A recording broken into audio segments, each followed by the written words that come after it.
কতটুকু জানতে পেরেছি যে পিকআপটি কিন্তু যশোর থেকে লোহাগড়ার দিকে আসতেছিল এবং প্রাইভেট লোহাগড়া থেকে নড়াইলের দিকে যাচ্ছিল বাদশার গ্যারেজ, যেটা চৌগাছা স্ট্যান্ডের পশ্চিম পাশে এবং আর দত্তপাড়া বাদশার গ্যারেজের পূর্ব পাশে। এই জায়গায় আসলে কিন্তু মুখোমুখি সংঘর্ষের ঘটনা ঘটে। এখানে কিন্তু এখনও নিহতের ঘটনা আমরা জানতে পারিনি। এখানে প্রত্যক্ষদর্শী যারা রয়েছেন তাদের সাথে কথা বলে জানানোর আপনাদেরকে চেষ্টা করব। আর পিকআপটি যে জায়গায় রয়েছেন আমরা সেটা আপনাদেরকে দেখিয়ে দিলাম। আর এখানে আমরা যতটুকু জানতে পেরেছি যে প্রাইভেট কারে যিনি ছিলেন তিনি আছে সোহেলি অটো রাইস মিলের মালিক মিরাজ খান, সেটা কিন্তু আমরা জানতে পেরেছিলাম। আর এটা কিন্তু পিকআপটি মুরগির পিকআপ। আমরা এখানে যারা রয়েছে একটু যদি তাদের সাথে কথা বলে জানতে পারি। ওটা কি প্রাইভেটের লোকের নাকি পিকআপের? আর প্রাইভেটের যারা ছিল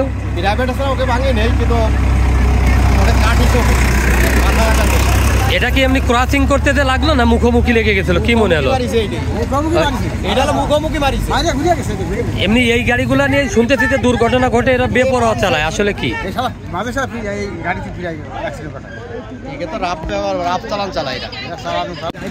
এখানে কিন্তু অনেকে আমাদেরকে জানিয়েছেন যে এই যে মুরগির যে গাড়িগুলো এরা কিন্তু বেপরোয়া চলে এবং এই রোডেই কিন্তু বিভিন্ন সময় এই মুরগির গাড়ি বেপরোয়া চলার কারণে এ ধরনের দুর্ঘটনার ঘটনা ঘটছে। বিষয় কিন্তু আমাদের আইন শৃঙ্খলা বাহিনী যারা রয়েছেন বিষয়টি দেখবে বলে আমরা আশা করছি।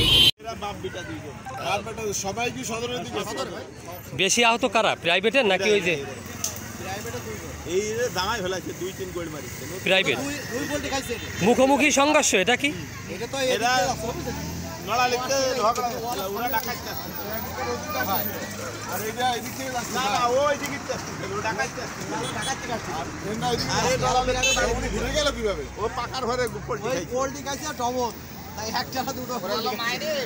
প্রাইভেট কিন্তু নড়াইলের থেকে যাচ্ছিল লোহাগড়ার দিকে এবং পোল্ট্রির গাড়িটি কিন্তু লোহাগড়ার থেকে নড়াইলের দিকে আসতেছিল এবং মুখোমুখি সংঘর্ষের পরে কিন্তু প্রাইভেটটি 3টে পোল্ট্রি খেয়েছে। সেটা কিন্তু স্থানীয় লোকজন দেখছেন যে তারা জানাচ্ছিল। এর পরবর্তীতে কিন্তু আহতদের মিরাজ খান এবং তার ছেলে আহত হয়েছে এবং পিকআপের যে ড্রাইভার রয়েছেন তার যে হেল্পার রয়েছেন তারা কিন্তু আহত হয়েছে। তাদেরকে কিন্তু নড়াইল সদর হাসপাতালে চিকিৎসা দেওয়া আছে বলে স্থানীয়রা এখান থেকে আমাদেরকে জানিয়েছেন।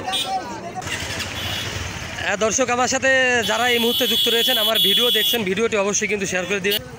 আমরা কিন্তু এ বিষয়ে কথা বলেছিলাম নড়াইলের হাইওয়ে পুলিশের যিনি দায়িত্ব রয়েছেন তার সাথে। একটু নাকি তেল রক্ত দেখা যাচ্ছে যেটা, আর প্রাইভেটের যে অবস্থা আছে সেটা যদি আমরা আপনাদেরকে দেখানোর চেষ্টা করি। দর্শক আমরা কিন্তু ইতিমধ্যে কিন্তু এই জায়গাতে আমরা দেখতে পেয়েছি যে নড়াইল সদর থানা পুলিশ কিন্তু এসেছেন, আমরা তেমনটি কিন্তু আমাদের চোখে পড়েছে।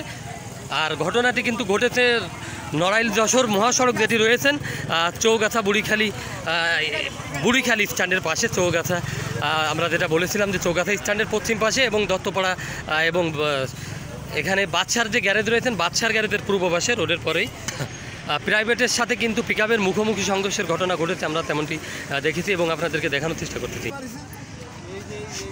ওই জায়গা ছিটে গেল কীভাবে, এনি কেউ ছিল না। আর যে অবস্থাটি হয়েছে প্রাইভেট গাড়ি সেটা দেখাচ্ছি আমরা। এখানে কিন্তু ইতিমধ্যে নড়াইল সদর থানা পুলিশ এসেছেন এবং এখানে কিন্তু স্থানীয় যে সকল লোকজন তারা কিন্তু আহতদের উদ্ধার করে চিকিৎসার জন্য বিভিন্ন হাসপাতালে পাঠিয়েছেন। এখানে কিন্তু এখনও আমরা নিহতের ঘটনা জানতে পারিনি, আমরা জানার চেষ্টা করতেছি এই জায়গা থেকে। ঈদের সময় এখন কিন্তু সবাই ব্যস্ততার মধ্যে দিয়ে বিভিন্ন জায়গা থেকে গন্তব্যস্থান ত্যাগ করে চলে আসতেছে তার গ্রামের বাড়িতে। আর এ কারণে কিন্তু রোডে যে অতিরিক্ত গাড়ি ঘোড়ার যে চাপ যানবাহন, আর এ কারণে কিন্তু দুর্ঘটনার ঘটনা বেশি ঘটতেছে। আপনারা জানেন যে পদ্মা সেতু এবং কালনা ব্রিজটি উদ্বোধনের পরবর্তীতে কিন্তু এই রোডটিতে অতিরিক্ত গাড়ির চাপ হয়ে যায়, ব্যস্ততম একটি রোড বাংলাদেশের ভিতরে। আর সেই জায়গাটিতে কিন্তু প্রতিনিয়তই ঘটনা ঘটতেছে আমরা দেখতে পেয়েছি। এখানে কিন্তু আমরা দেখেছি হাইওয়ে পুলিশের পক্ষ থেকে এখানে একটি গাড়ি ইতিমধ্যে এসেছেন। গাড়িটি কিন্তু মুখোমুখি সংঘর্ষের ঘটনা ঘটেছিল আর যে অবস্থা হয়েছে দেখেছেন। আর এই জায়গা থেকে মুরগির গাড়ি কত দূর সিটে গিয়েছে সেটা কিন্তু আপনাদের দেখানোর চেষ্টা করতেছি। এখানে কিন্তু হাইওয়ে পুলিশের ওসি যিনি আছেন তুলারামপুর হাইওয়ে পুলিশের তিনি কিন্তু এসেছেন এবং নড়াইল সদর থানা পুলিশ এসেছেন। সেই সাথে কিন্তু দেখেছি হাইওয়ে পুলিশের একটি গাড়ি এসেছে। আর যারা আমরা বিভিন্ন সময় বিভিন্নভাবে চলতেছি অবশ্যই কিন্তু পরিবারের কথা ভেবে আমাদের গাড়ি সাবধানে চালাতে হবে, কারণ রোডের যে চাপাচাপ যে অবস্থাতে যাচ্ছে সেটা কারণেই কিন্তু এ সকল দুর্ঘটনা ঘটতেছে।